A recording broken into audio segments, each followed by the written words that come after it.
the state of Florida. Counsel for the appellant, you may proceed when you're ready. Thank you, Your Honor, and may it please the court, I'm Phil Padovano, counsel for the appellant, Denise Williams. With me at counsel table is Ethan Way, who served as trial counsel in this case. I'd like to reserve 4 minutes for rebuttal. In the time that we have together today, I hope to discuss with you the sufficiency of the evidence to convict Ms. Williams as a principal to the murder committed by Brian Winchester. And also, time permitting, the trial judge's decision to send to the jury the principal and the accessory charge at the same time with the option of convicting her of both of those. We believe that was an error, and I hope I'll have a minute or two to explain to you why. Let me begin with the applicable test for principal. The Supreme Court said in the leading case of Staten versus State, in order to be guilty as a principal for a crime physically committed by another, one must intend that the crime be committed and do some act to assist the other person in actually committing the crime. So to frame the issue, what we're talking about here, what the Supreme Court is talking about here, is not what is needed to plan a crime, not what is needed to cover up a crime. Those are different offenses. But what is needed to prove that somebody was a principal to a crime. Now, in that case, though, wasn't that language dicta by the Florida Supreme Court? I believe it was dicta in that case, but I don't believe it's dicta in your case of Ammons v. State, which followed that case, because in Ammons v. State, you may recall it was an opinion written by Judge Thomas, then Chief Judge Thomas, who said that the evidence, he cited the rule in Staten, just the way I did, and he actually emphasized the words, commit some act. He actually, that was his emphasis. Right. Wasn't the emphasis difficulty with that case is we don't have any facts to frame the issue. So we don't know if the issue was whether it was a verbal act that was sufficient or if it needed to be some sort of physical act. We don't, but what we do know is that Judge Thomas said that the evidence was sufficient to show that the defendant in that case had an intent to that the crime be committed, but that there was no act. He actually said there was no act. That was the reason the court reversed the case. Well, assuming we agree with you that that's part of the holding of Ammons, is that in conflict with the plain language of the principal statute? Is there anything in the statute that requires a specific act? That's a good question. Thank you for asking, and I think it's something the court should consider. The statute does say, let me see if I can get the exact language, counsels. It uses the word counsels. And I have said in our brief that we concede that the statute is more broadly worded than the rule as stated in Staten. But here's the thing. The Supreme Court had the benefit of that statute. The Supreme Court quoted that statute in full in the Staten opinion. So they've interpreted it. They weren't unaware of the statute. And by the way, at the time of Staten, the statute was verbatim the same as it is now. And so the court has interpreted it to require an act, not only an act, but an act in the assisting in the actual commission of the crime. I take your point about the wording of the statute. I think that's an interesting question if the court were to certainly to disagree with the way the Supreme Court has interpreted. There's a procedure for that. Well, I think we resolved that the Supreme Court's language was dicta in that particular case. And it does seem to me that the plain language of the statute is consistent with the standard jury instruction. So could you address that point? I mean, how is the jury instruction inconsistent with the text of the statute? I don't believe that it is, but I think it is inconsistent with every holding on this of every case on this issue. We have said in our brief that there has never been a case in Florida where somebody was convicted as a principal based on a verbal act. First of all, verbal act is kind of an oxymoron, but there's never been a case. Now, I didn't outline all of the cases in Florida, but what I did do in the brief is I outlined all of the First District Court of Appeal cases. Every single one of those cases involves an act. And that is consistent with our common understanding of what a principal is. It's somebody who drives a getaway car, somebody who serves as a lookout, somebody who offers a gun. Or someone who, over the phone, directs individuals where to go in a house to commit a crime. Yes, and I think that's an act. I mean, I think he was, in that case that they cited, that man was standing outside at the scene of a crime. He was conducting the actual crime on the phone in a 39-minute telephone call. So I think that is an act. Yes, he spoke words. So can you focus on, the theme in these questions is, and you indicate verbal act is an oxymoron in a way, or it's like red-green. Right. What is an act to you, or make the distinction between something that's verbal and something that's an act? Well, I think something that you say is verbal, and I guess there are. I mean, I said that not too facetiously. There are some things as verbal acts. I think child abuse cases. We could have a situation where the crime itself involves a statement, let's say perjury. Obviously, you can't commit perjury without speaking a lie. And so it seems like you could have it in that situation. But for most crimes, you remember, require an actus reus and a mens rea. Okay, well, let's go back to the statutory language. In addition to the word counsel, it also includes the word abets. What is the plain and ordinary meaning of that term? Abets. I'm sorry, which word? I'm sorry, Judge. Aids or abets, counsels, hires, or otherwise procures such offense. So what does it mean to abet? I think aids and abets, the common understanding of that is somebody who assists in the commission of the crime. You remember that the principal statute is one that evolved from the previous aiding and abetting statutes. And from the common law, correct? And from the common law. And that throughout history has required some form of assistance.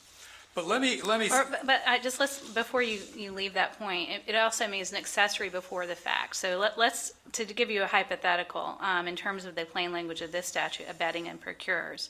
If a person were to say, I want you to go shoot the person outside this courtroom right now, and I'll pay you later, all right? And the second person goes and pulls the trigger. Is that person not aiding or abetting within the plain meaning of the statute? Yes, but I think that's different because the paying, first of all, comes in within the hiring in the statute, and the paying is an act. So let me make a point about this that I think is, I don't believe that there's any case in Florida where a verbal act was ever found to be sufficient. And if you think that maybe because of the jury instruction and the statute, that should be the case, I don't think this is the case to make that point, because the statute requires, the statute says, otherwise procures. Now that carries with it some sense of causation, that you didn't just say something, I think it would be a nice idea to kill John. You actually caused it to happen. So if you had a situation, let's say, where the perpetrator was standing over the victim with a gun, but he chickened out, and the alleged principal was at the scene, and he gave him moral courage by saying, do it now. Now you've got something, and I'm not conceding that a verbal act is ever enough, but now you at least have a situation where there is some verbalization that helps to cause the crime. It's at the scene, and it actually helps. Remember, the Supreme Court said, in the actual commission of the crime. Well, let me ask, I think the state argued in its briefs that Denise's part of the plan was to make sure he showed up for the duck hunting trip. Why is that not an act, or at a minimum, the verbalization of an act? It would be an act if there was any evidence that it happened, but there is no evidence that it happened. So let's look at what Brian said. Denise's role. He said, Denise really didn't have to do a whole lot other than come up with an alibi for herself and make sure Mike went. Well, first of all, I don't know why it would be necessary to come up with an alibi if she wasn't going anywhere, she was staying home.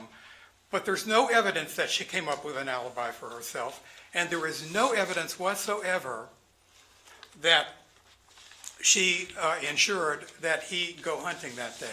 The idea was the trip on December 16th was planned between Brian and Mike exclusively. So that is not an act. I mean, it would have been an act. I think it would have been an act, but there's no evidence of it. But Sorry, go ahead. didn't the evidence also show that December 16th was a date that the victim planned to take his wife out for an anniversary date, correct? Right. Right, and so there was evidence that that plan changed, and it changed, that was based on testimony by Mr. Winchester, correct? The plan changed? The plan to go out to Apalachicola the evening of December 16th. That plan, I don't believe, changed. The first trip was December 9th, and that one didn't come off. But is that what you're referring to? No, I'm referring to the fact that the victim and the defendant had plans to go Oh, out the yes. evening of the Yes. 16th. So Yes. certainly, there's some testimony by Mr. Winchester to make sure that he went duck hunting that same day that they planned to go out of town, correct? That's right. Right, why was that not legally sufficient to go to the jury? Well, first of all, the duck hunting was at 4 in the morning or something. They got back before normal people even get up. They weren't going to Apalachicola until later that afternoon. It takes 90 minutes to drive there. So I don't think there was any question.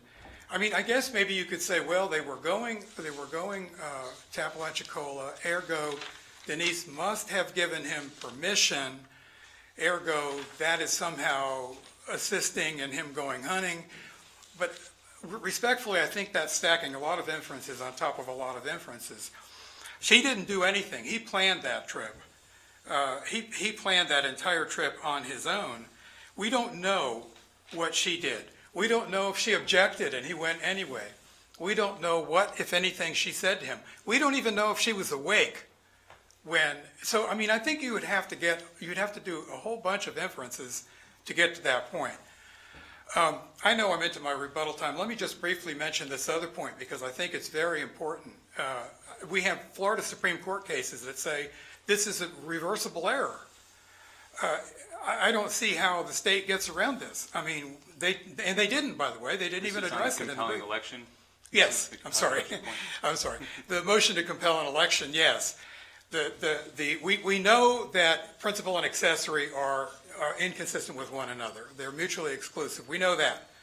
We know that from a series of Supreme Court cases that we cited, that if you have mutually inconsistent cases, the defendant has a right to compel an election between those and not to be forced to go to trial for both at the same time if you make a timely motion. We also have a host of cases where the crimes at issue in this case were at issue, and the remedy was simply to vacate one That's of the correct. convictions. And That's I understand in those cases there wasn't a discussion about motions to compel, but why is there a difference? Well, the prejudice is the same. Respectfully, I don't think it is the same because there was no motion to compel in those cases. The argument was made in all those cases for the first time on appeal, and the court has no choice but to vacate one of those because the convictions are inconsistent with one another. But the Supreme Court has said that if you make a timely motion to compel an election at the close of the evidence presented by the state, you have a right to that, and if the charges are mutually exclusive, that the failure to do it is reversible error. Well, And I I've guess cited- my question is, how is the prejudice to the defendant any different in the cases where a motion is filed and in the case where one is not? If you're going to say that just vacating this, if you're going to say that vacating the conviction is enough, after all, no harm, no foul, you vacated it, what would the point be of having a motion to compel an election? There would be no point in it. You would be basically saying the Florida Supreme Court says a defendant has this right, but it doesn't really mean anything because the state can load up a bunch of charges, send it to the jury, let the jury do like a smorgasbord, pick the one they want, and then the state can come back in and say later, oh, well, I'm going to vacate this one. By the way, the least serious one. I don't know why they have the right to do that. I asked them to make an election when the case went to the jury. It seems to me they forfeited the right to elect which one it would be afterwards. Yeah, But no, they were. Mr. Padovano, I I'm going don't- to give you some more time. I will because appreciate these are- that, and These are important questions, Yes. and I know I have another question, and my colleagues Okay. may as well. But on this issue, I thought it was interesting. The Florida Supreme Court cases you rely on are dated from the 40s, and there's They are. very few cases cited after that, and I'm curious to know what the reason is. You would think that if this really is a general principle that's transferable to principal and accessory after the fact, it would have come up before now. Well, I'm going to tell you what an appellate judge lawyer should probably never say. I don't know the answer to that question. But what I do know is I think you have to follow Supreme Court precedent no matter how old it is. And I will say that respectfully. I believe that's the case. I looked at all these cases. They don't have any red flags on them. They've never been overruled. And the state has not even explained why they don't apply. They say, well, they dealt with theft. But there's nothing in those cases that limits that to theft. And I will also say that there are some cases in the 70s, one from this court and one from the 5th DCA that we cited, or 4th, I think, where the court reversed for a new trial on all charges, even the charges that weren't affected by the mutual exclusivity. So I think that the rule is that it's reversible error. Okay. And I'm going to extend your time just a little Okay. bit more. Thank Go you, ahead. Chief. Switching gears, your argument about the prosecutor's comment and the closing argument, obviously you're asserting it's fundamental error. Yes. That's your position because it wasn't preserved. How do you I'm having a hard time understanding how you distinguish Pope and how the facts in that case was not fundamental error, but here it would be fundamental error. I think in that case, that was where the prosecutor made a comment about, look at the defendant sitting there grinning ear to ear. Why do you think that those kinds of comments, and the court concluded it wasn't fundamental error? Or you don't have to dig around and Pope. If you want to just explain why this particular case screams fundamental error, why it goes to the heart of the trial. I think it was the manner in which it was done, and actually what was done, especially following some of the other things that were done. To sit there and say that she was, cold and showed no emotion when everybody else in the room was crying. It was not just I don't think it was the same as the offhanded thing of, I think in Pope, the defendant was grinning when his girlfriend testified or something, and the court thought it was relatively insignificant. We did cite a New Jersey case where they found it was fundamental error, and I think it's very similar. The bottom line is that's not, that is a decision for you to make. That test is very subjective. I concede that. But I think it was a particularly egregious thing to do. But is your point here, are you tying it to the idea that it undercuts the Fifth and Sixth Amendment Yes, rights? absolutely. Is that your argument on that? Absolutely, Your Honor, absolutely. The Ninth Circuit opinion in Schuler said that it allows improper character evidence when character is not an issue, and it also indirectly violates the privilege against self-incrimination, because you're basically saying to her, okay, defend yourself, against that. And a defendant shouldn't have to do that. Well, So- in the Sims case, though, the Florida Supreme Court heralded that a jury's improper consideration of defendant's election not to testify was not this extraneous evidence type issue that I think you're contending happened here. Yeah, well, if you're talking about like the effect of this on the jury, Right. Well, I think the difference is in the Devaney case, they try to draw a bright line of things that were inherent in the verdict, things that were, if a jury makes a mistake, for example, if a jury doesn't follow an instruction, if a jury misunderstands evidence, if a jury says that they considered a defendant's failure to testify even when they were told not to, that inheres in the verdict. But it's very different from a situation where the jury actually is exposed to outside influences.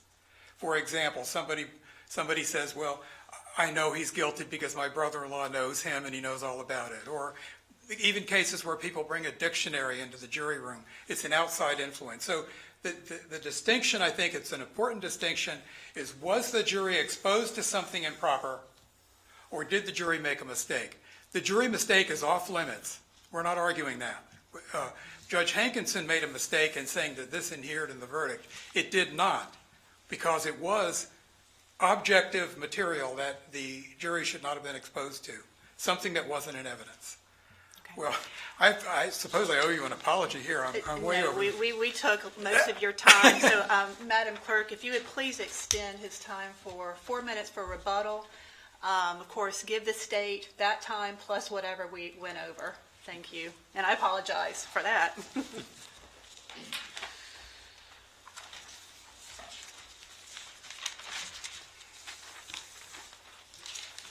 Good afternoon, and may it please the court. I'm Ben Hoffman from the Attorney General's Office, and I represent the state.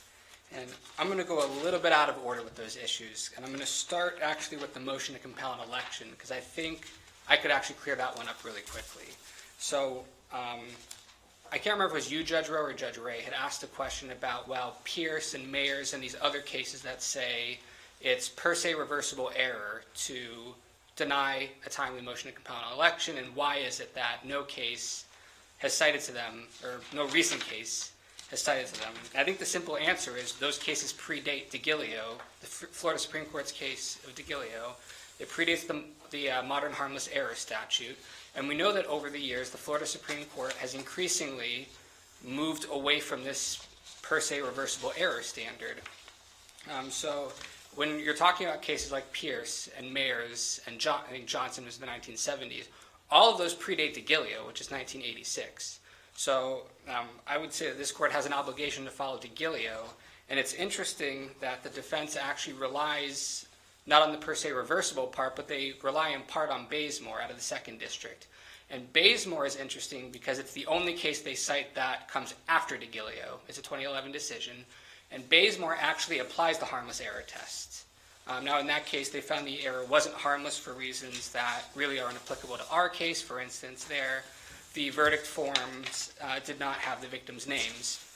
And the fear that, or I guess the prejudice that the 2nd District in Bazemore addressed was, if you were to try to go back and force the jury to choose between accessory after the fact or principal, we don't know what they would pick.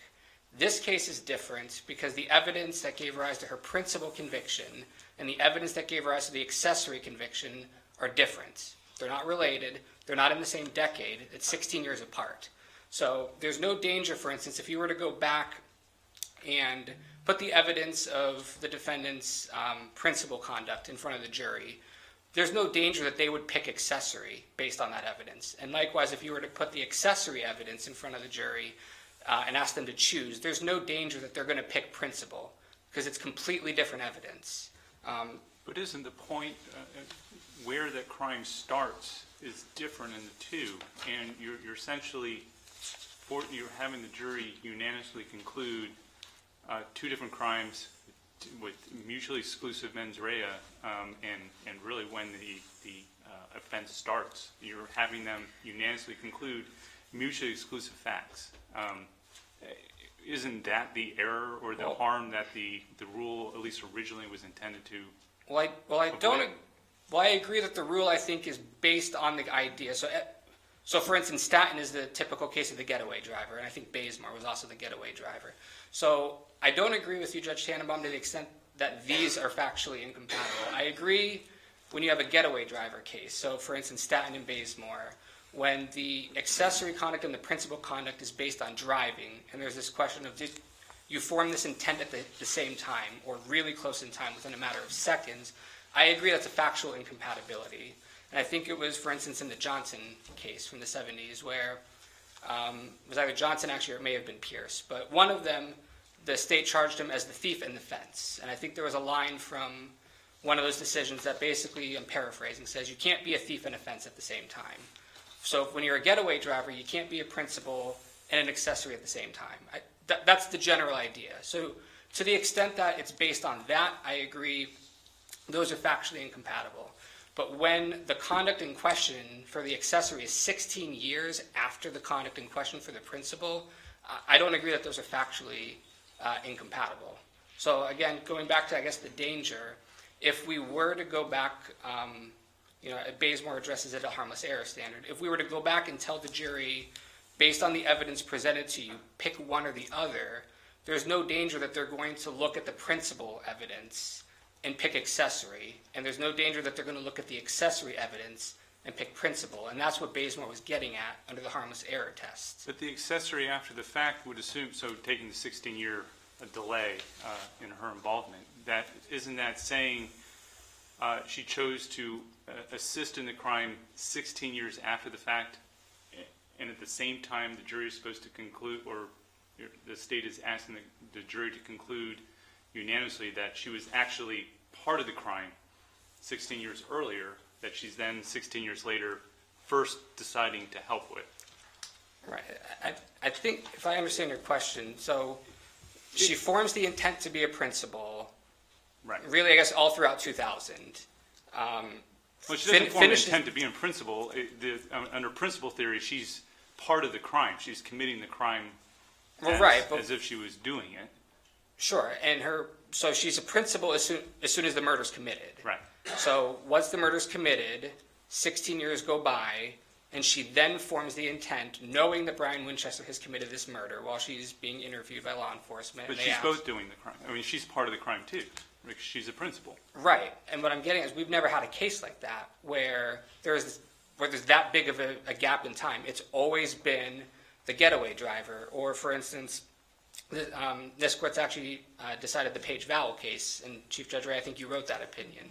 But in Page Vowell, she lured the victim to his death, and then immediately after his death, she helped clean up and try to dispose of the body.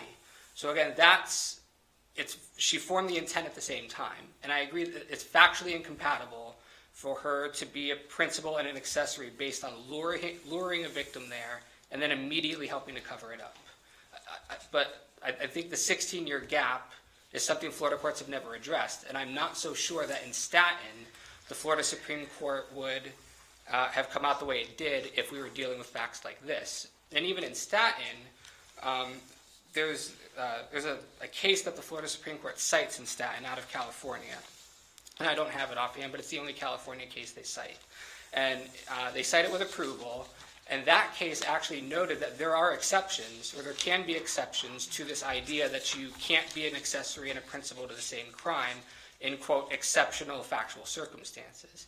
And I would say that this is an exceptional factual circumstance, even though I would agree that as the law stands now, they're legally incompatible, and that's why I think it was right to dismiss the accessory after the fact charge. But the larger point, though, is when the defense says it's per se reversible error to send both charges to the jury, I disagree. And all of that case law predates DeGilio. It predates the modern harmless error statute, and this court does have an obligation to follow DeGilio. Well, but could you cite us to any case where a motion to compel an election was filed and the remedy was something other than granting a new trial?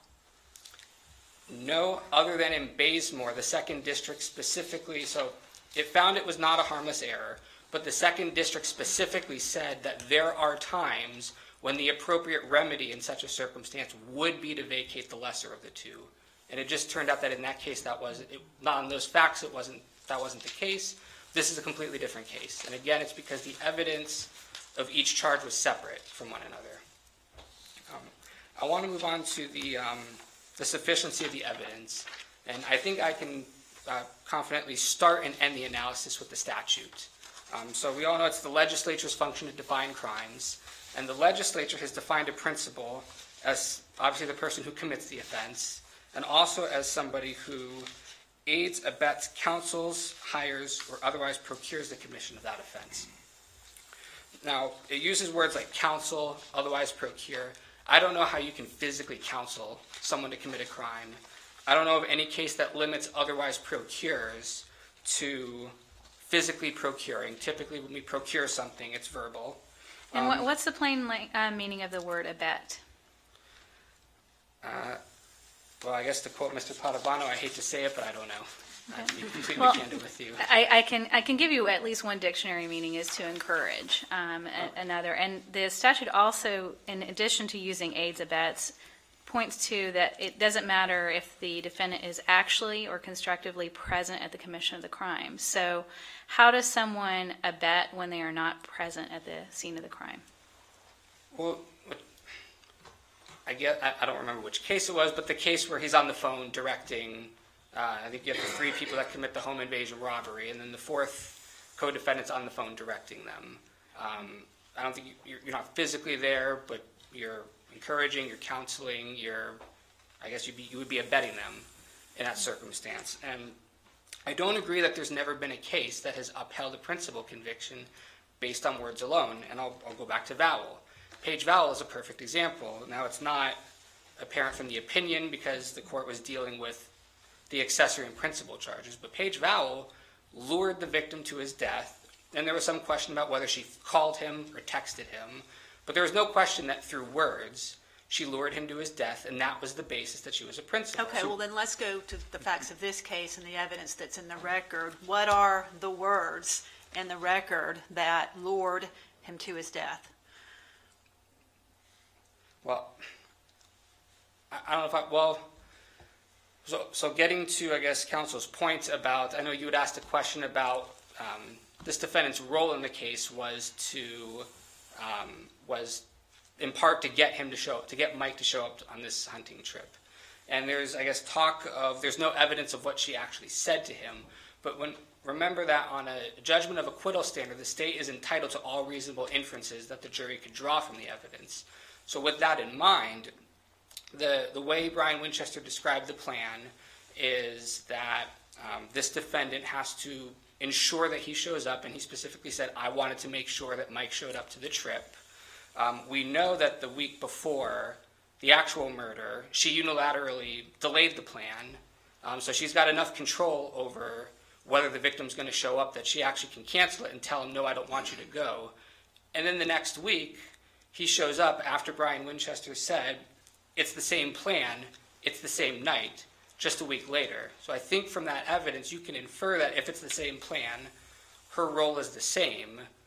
If she had previously unilaterally canceled this, and keeping in mind that now we're on their anniversary, they have a trip planned to go to Apalachicola, I think the jury could make a reasonable inference that there is no way he showed up for that trip without talking to her first. And the evidence showed that the victim, who was the victim going to be going duck hunting with? Brian Winchester. Right, and Mr. Winchester testified that Ms. Williams knew that he was going to be hunting with the victim, correct? Correct. And so when Mr. Williams didn't return home, did the victim ever call Mr. Winchester that day? Well, no, she never called Winchester. I think she did call around, but The person that he was purportedly duck hunting with that very morning. correct. So she never calls Brian Winchester, and I think at one point when she's asked by law enforcement, she even says, "Well, go talk to Brian. He was hunting with Brian."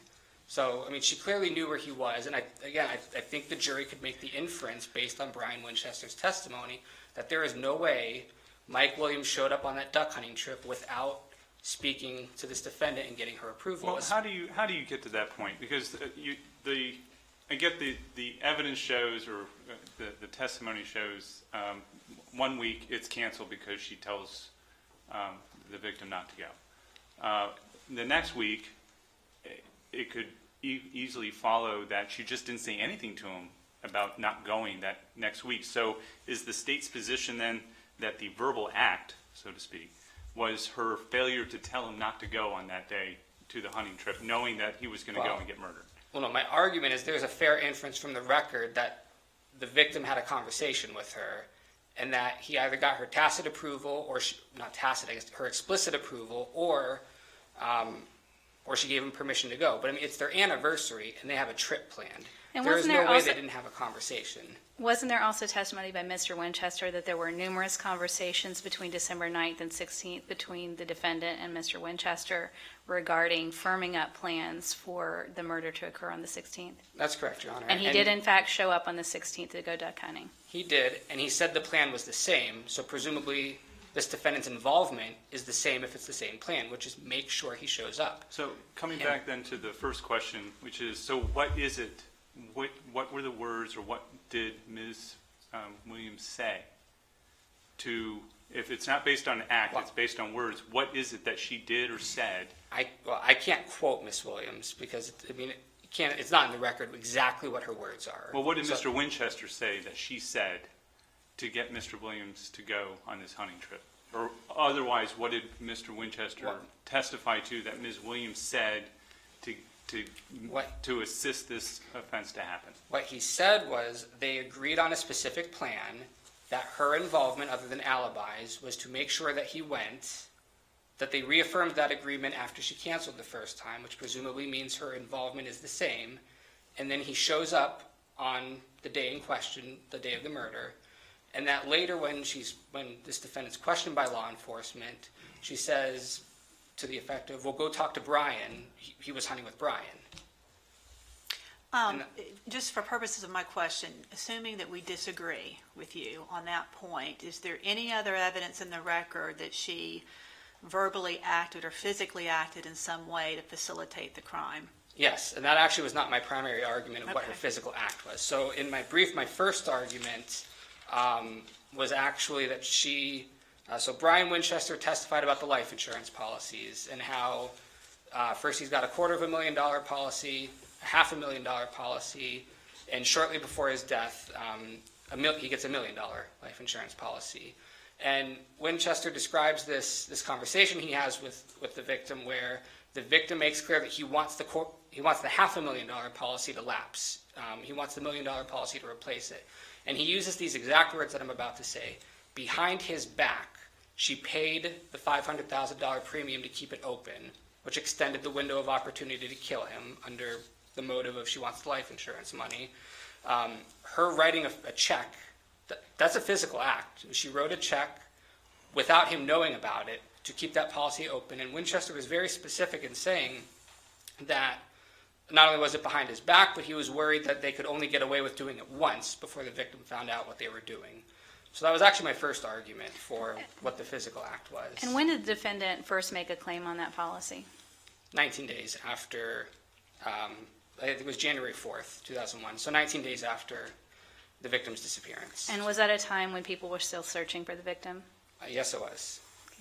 So wouldn't that act, though, wouldn't that matter more if this were an insurance fraud case as opposed to a murder case? I mean, the fact that she wrote a check for a premium, that indicates the intent part of aiding and abetting. Well, How does the insurance policy premium facilitate the murder of Mr. Winchester? because the state's theory of the case as to the defendant was that her motive was obviously she wanted to be with Brian Winchester. They're having this affair for years beforehand. She doesn't want a divorce because she doesn't want to share custody, or at least in part doesn't want to share custody. So that's part of the motive. And the other part of the motive was she wants the life insurance money.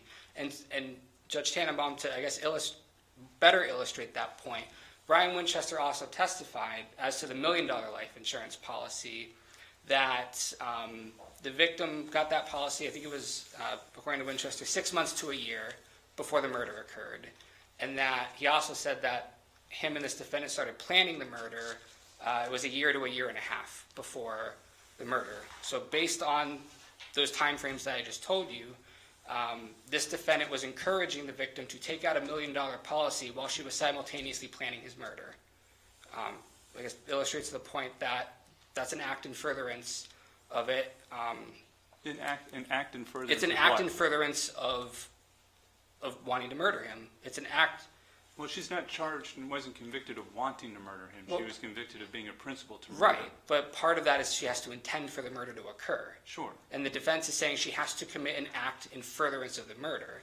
And if her motive, in part, was the life insurance money, when she's writing checks behind the victim's back to keep the policy open, when she's encouraging the victim to take out more life insurance while she is simultaneously planning his demise, those are acts in furtherance of the murder.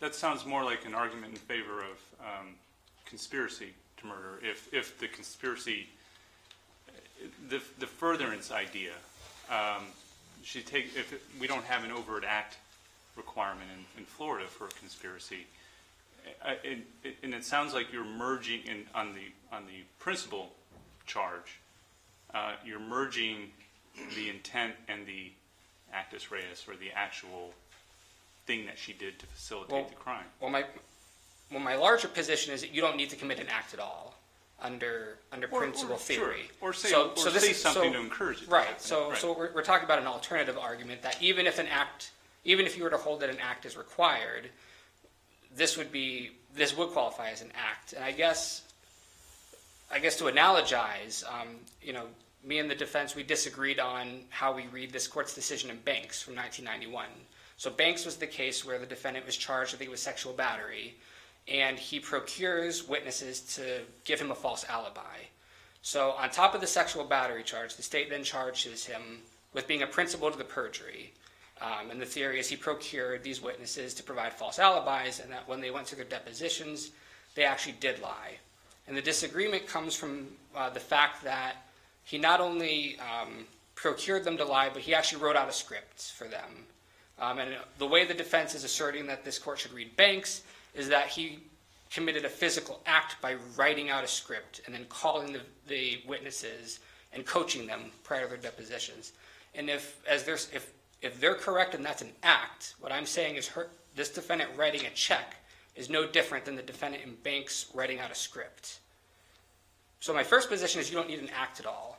But even if you need an act, her writing a check and paying this policy behind the victim's back is the physical act that would be in furtherance of the crime. Well, could the murder have been committed but for the renewal of the life insurance?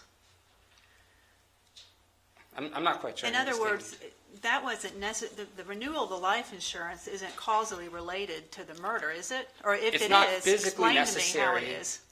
I'm sorry, I didn't mean to cut you off. It's Yeah. not physically necessary, but Brian and this is where the devil is in the details with Brian Winchester's testimony. He's talking about the window of opportunity, and there's two primary concerns going on with their window of opportunity.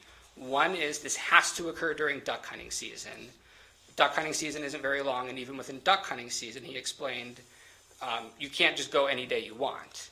So one concern is duck hunting season. The other concern, and he was very specific, is they needed to do this before the policy lapsed. And that's where it comes into play that behind this victim's back, she paid to keep the $500,000 policy alive, which extends the window of opportunity that Brian Winchester was talking about. So while it's not physically a requirement to commit the murder, it's extending the window of opportunity that was a concern to them. So I guess in a way, it kind of, based on the motive, it kind of was necessary for one of their concerns. And then the final point I just want to briefly address is the closing arguments. I did make an argument that it was invited. I stand by that, but for purposes of oral argument today, I want to address the fundamental error aspect of it. And it's not fundamental. First, all of the cases that the defense cites, none of them have found a comment on a defendant's off-the-stand demeanor to be fundamental. So for instance, someone talked about the Pope case where the defendants grinned from ear to ear. That wasn't found to be fundamental error. There's another case in which the prosecutor commented, so it's Rodriguez, where the prosecutor commented on the fact that the defendant was sleeping in front of the jury. That one was actually preserved and still not found to be reversible. The only one of the cases that the defense cites that actually resulted in a reversal was Baldez, where the prosecutor commented on the fact that the defendant was glaring at a witness. That was a preserved objection. So none of the cases they rely on have found such a comment to be fundamental. And in this case, it's not fundamental because this isn't the first time that the jury heard about this defendant's demeanor. So this was a 3-day trial, and throughout the course of the 3-day trial, the jury repeatedly heard about how this defendant's demeanor throughout this whole process was inappropriate for someone who's a grieving widow. Just very quickly, I picked out 4 examples of throughout this trial where the jury heard such evidence. So for instance, Cheryl and Nick Williams both testified to 2 encounters that they had with Miss Williams. And in both of those encounters, she was angry and she threatened Miss Williams and Mr. Williams that if they don't stop this investigation, they're not going to see their granddaughter or their niece again. And one of those is 5 months or 6 to 9 months after the disappearance. The other one is 5 years after the disappearance. Years later, there's then this recorded phone call with Kathy Thomas in which Ms. Thomas twice accuses this defendant of murder, and she doesn't react in anger, despite the fact that she's just been accused of murder twice. And in fact, when she's asked, why couldn't you all just get a divorce, she actually answers the question, very interestingly, and I would argue it's a tacit admission, but she answers the question and essentially says, I couldn't do anything with the divorce, was her answer. And then she starts talking about she would have had to get lawyers and all this stuff. So the bottom line is this is not the first time the jury was introduced to the idea that this defendant's demeanor was inappropriate. But doesn't that point undercut your argument that this was invited error? What couldn't it have been that the defense counsel was commenting at closing about that aspect, that testimony about demeanor, as opposed to demeanor in court? You're talking about her demeanor before trial? Right. No, well, if he had stopped, so I actually have the exact wording. If he had stopped at, it's not a case about how people mourn, it's not a case about how people grieve. If he had stopped right there, I would fully agree that he's referring to her out-of-court demeanor. But he then takes it farther and says, it's not a case about whether people sit there and stare. And that's clearly a reference to what's happening in the courtroom. And it was a strategic decision made because everybody knew the jury was staring at Miss Williams and knew that was staring at her inappropriate demeanor throughout this trial. So I think that statement is what pushes it over the edge from we're talking about out of court to now we're talking about very specifically she is sitting in court stone-faced. So I disagree that that's a general comment. That was something very specific, and for that reason I think it was invited. Thank you, counsel. thank you. Appreciate it. Madam Clerk, if you would add 2 minutes and 40 seconds to the appellant's rebuttal time.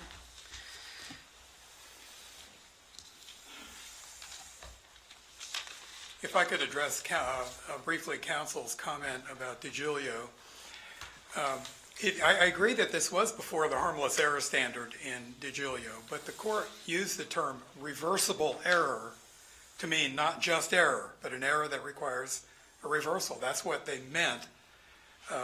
Before we had the harmless error standard and the burden on the opposing party, the appellant had the burden of showing reversible error. And the Supreme Court of Florida is describing this as reversible error, meaning there's no other way around it. And if you think about it for a minute, there couldn't be any other way around it. If you want to say that just vacating one of the convictions clears it up, then you may as well just abandon this whole remedy about compelling an election. What would the point of it be if you could fix it later? If you could take two charges, one a capital felony punishable by life without parole, and another one, and let them put them both in front of the jury, and then later on, if they get convicted of both, pick the one that they want to vacate. It doesn't make any sense. It would completely undercut the remedy. So I know these cases are old. I've conceded that. But they've not been reversed. And I think the court has an obligation. And by the way, while we're on the subject, I think that on the Bazemore case, Judge Altenburn in that case actually made a suggestion that this problem could be cured by giving the jury an instruction. In other words, if you didn't force them to make a choice, you could actually instruct the jury, these are inconsistent, you can only pick one or the other. I actually suggested that to Judge Hankinson. I would have been happy with that, because maybe the jury would have picked accessory. But he didn't do that. He sent them both back. Mr. Fuchs argued for a conviction on both, and he got a conviction on both. So I think that is, in the language of the case law from the 40s and 50s, reversible error. In the language of today, not harmless error. Let me say a thing or two about this insurance policy, the business about paying the premium on the insurance policy. This is an argument that was made about 10 times in the appellee's brief. And it is the first place where the argument was ever made. Nobody in the trial court ever thought that this was an act. I asked Investigator Devaney, the chief investigator for the state, if the defendant, quote, took any action in furtherance of the plan, if she committed any overt act to make that happen. And Investigator Devaney answered, an overt act? No, sir. When the state started out with the theory that helping or making sure that he went hunting was the act, that was what they argued at the judgment of acquittal argument. And when it became clear to them that there was actually no evidence that she did that, they said, oh, well, it's a verbal act. But here's the problem. What was the verbal act? I think you've identified this problem in your questioning. Whether we get beyond this debate about whether you need a physical act or a verbal act, there is still nothing that the defendant did or said that helps the Winchester in the actual commission of the crime. Well, currently our standard is we're also supposed to consider all reasonable inferences from the evidence in favor of the state, and the state points out that clearly she had veto power over the first trip. So can the jury not reasonably infer that she did not undertake that veto power or affirmatively allowed him to go on their anniversary on the hunting trip? Well, first of all, I don't know whether allowing a person to go hunting, we don't know whether he was otherwise planning to go hunting or inclined to go hunting. I don't know how that is that necessarily an act in Well, don't we furtherance. have Mr. Winchester's testimony to that effect? He testified that that was her role, and he testified on the first trip on December 9th, she stopped him from going hunting. I think the only inference you could really draw, maybe, is that she had the power to stop him. But we're really getting pretty far afield with this. First of all, to say that they're going to rely on an inference, that's pretty much a confession that they don't have any evidence, isn't it? I mean, they're relying on an inference. And I think they're asking you to make that inference do a whole lot of work, a whole lot more work than it should. Well, counsel, how specific do you assert the words need to be? Did Winchester need to testify that, okay, to the defendant, you'll get Mike to the hunting trip? And was it necessary for him to say, and she said, okay, I will? Is that would that be enough? I think the problem here is, you mean if there was evidence she said that on the day of or something like that? If let's say 2 days before the murder, this is a hypothetical, Winchester said, okay, you'll get him to go duck hunting on Saturday, and she said, okay, I will make it happen. Well, first of all, she didn't say that, but. I understand just to that's She a didn't say hypothetical. that, but just to take your example, that would be, I think, if anything, would be evidence that goes to planning the crime. Planning a crime is a crime. I'm not arguing that. Covering up a crime is a crime. I'm not arguing that. What I am arguing is that there is no evidence of assisting in the commission of this crime. And that's important. So if she told him a week before or 2 days before, yeah, I'll get that done, I don't know how that can be how you could possibly characterize that as something that she said that actually assisted him in the actual commission of the crime, because we don't know that she did that. And frankly, the inference that she did that is contrary to the direct evidence that we have in the case. The direct evidence we have in the case is that they didn't have any contact with each other. When I say they, I mean Brian and Denise didn't have any contact with each other for a couple of days before December 16th. That the trip on the 16th was planned entirely by Brian. That's in the record. He called Mike. He told Mike where to go. He told Mike where they would meet. They agreed that there's no evidence that Denise had anything whatsoever to do with that. So we're going to sit here and convict her. The state is asking you to sit here to affirm her conviction based on the fact that, well, maybe she let him go hunting that day. Are you making a distinction between participation in planning an offense and doing something in furtherance of that plan? Yes, I absolutely am. That's right. And what is the basis of that distinction? Well, I don't think you're guilty of committing a crime just because you had knowledge it was going to be committed. Well, that's different. I mean, having knowledge of it is different. Or that you planned it. Or that you planned it. Planning could be solicitation or conspiracy, but it's not the commission of the actual offense. I mean, I think what that could show, and what the jury was entitled to infer from that, is that she knew and that maybe she had the intent. But remember from Ammons, you have to not only have an intent, you have to actually do something that helps in the commission of the crime. And here the state doesn't have anything to show that she did or said anything in the commission of the crime. Let me just make one other comment very quickly. Brian Winchester testified that he never even told Denise that he had shot Mike. So, I mean, it's pretty hard to understand how you could say she was a principal to a crime. She never had any verification. She didn't go. She wasn't there, and never even had any verification that the crime had been committed. Thank you. Counsel. Thank you to both attorneys for excellent presentations. The court stands adjourned. All rise.